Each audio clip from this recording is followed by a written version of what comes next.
Bonjour et bienvenue dans cette vidéo, ici Cédric Copy de la chaîne Improvéo, la chaîne sur laquelle vous apprenez à vous exprimer avec aisance, naturel et confiance en toutes circonstances. On va dans cette vidéo parler d'une façon dont vous pouvez convaincre votre auditoire et qui est extrêmement utilisée actuellement pour convaincre la population française de se vacciner contre le ou la Covid-19.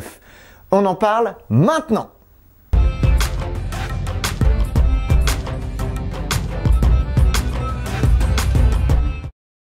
Comme il m'arrive souvent de le dire sur cette chaîne, dans les formations, ateliers et coachings que je donne, lorsqu'on prend la parole en public, on cherche précisément et principalement à convaincre, à faire que les gens adhèrent à nos idées et à nos propositions. J'ai d'ailleurs récemment utilisé l'exemple du coronavirus pour vous montrer comment le professeur Raoult utilise les arguments pour convaincre à travers l'argument d'autorité.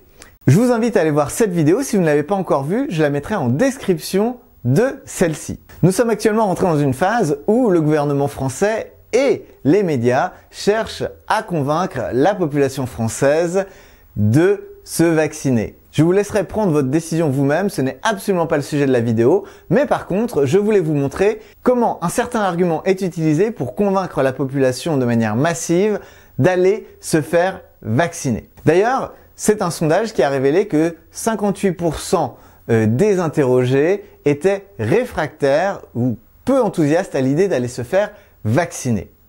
Il a donc été déployé depuis quelques jours dans les médias, notamment sur la fin d'année 2020 et aussi depuis le début de l'année 2021, une grande communication sur la façon dont les vaccins se déploient massivement dans les autres pays. Et pour ça, je vous invite tout simplement à regarder cette séquence qui va vous en dire long. 6 jours après les premières vaccinations contre la Covid-19, la France semble avoir accumulé un retard colossal.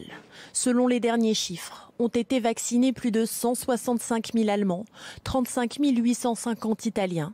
La France, elle, reste à la traîne avec seulement 332 personnes vaccinées.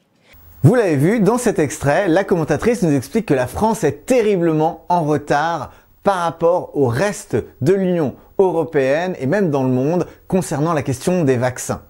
Et cette façon de pointer la population française comme mauvais élève, permet aussi de mettre en avant l'argument du nombre. Et c'est l'outil que je voulais partager avec vous, l'outil qui va aider à convaincre.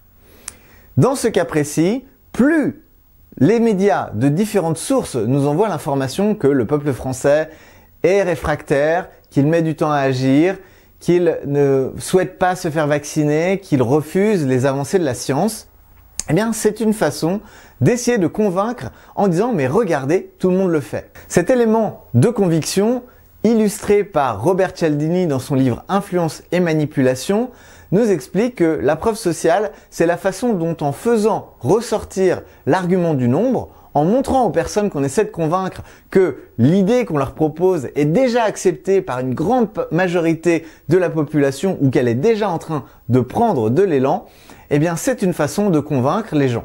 Pourquoi ? Parce que Robert Cialdini a identifié que lorsque nous ne savons pas quoi faire, notre tendance naturelle va être de suivre le mouvement. Et c'est un mécanisme social par lequel nous nous adaptons à l'environnement lorsque nous ne savons pas clairement quoi faire. Mais Cédric, est-ce que tu es anti-vaccin ? Alors pas du tout, et ce n'est pas du tout le sujet, c'est juste que comme nous sommes abreuvés en ce moment de tous les médias que vous pouvez trouver du retard qu'accuse la France sur la vaccination, alors que il y a quand même beaucoup de questions de prudence à avoir, on sent qu'il y a une véritable motivation du gouvernement, des médias, à faire passer ce message-là et à faire que les gens se fassent vacciner.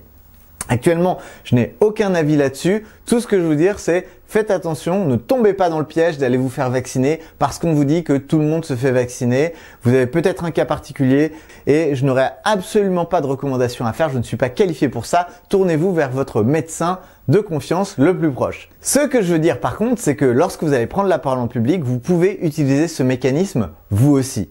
Ouais, mais moi j'ai pas une dizaine de médias qui envoient des informations qui vont tous dans le même sens à des millions de gens. Et oui, et ce n'est pas grave. Ce qui est surtout important, c'est que lorsque vous allez présenter une idée, faire passer quelque chose, pensez, je dis bien pensez, à faire ressortir la part de vos arguments qui touchent au fait que beaucoup de gens sont déjà convaincus, que beaucoup de gens sont déjà en train de mettre en place ça ou sont déjà en train de le faire. De cette façon, vous donnerez l'impression aux gens que vous essayez de convaincre d'être à la traîne, d'être des personnes qui ont besoin de se mettre à jour, d'aller avec le vent, de suivre leur temps et de s'adapter à ce que la masse exige et ce que la masse est déjà en train de faire. C'est très simplement de cette façon que vous pouvez vous en servir. Faites donc ressortir dans vos prises de parole publiques des chiffres. Lorsque une quantité importante de population fait déjà quelque chose, applique déjà quelque chose, lorsqu'un pays qui est considéré à la pointe dans un domaine utilise déjà certaines technologies ou certains modes de fonctionnement, eh bien, c'est bien souvent une façon de dire à ceux auxquels vous adressez, regardez, ces gens-là ont compris, ils le font, qu'est-ce que vous attendez pour vous y mettre?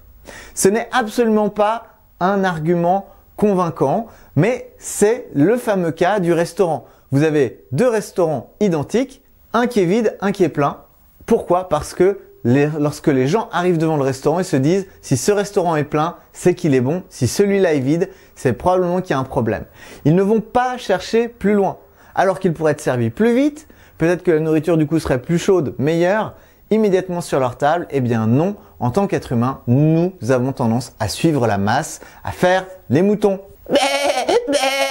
Alors, je vous invite à bien prendre conscience de cet argument, à pouvoir l'utiliser dans vos prises de parole pour convaincre et à ne pas vous laisser emmener dans le troupeau. Je vous remercie de votre attention et je vous dis à très bientôt pour une prochaine vidéo.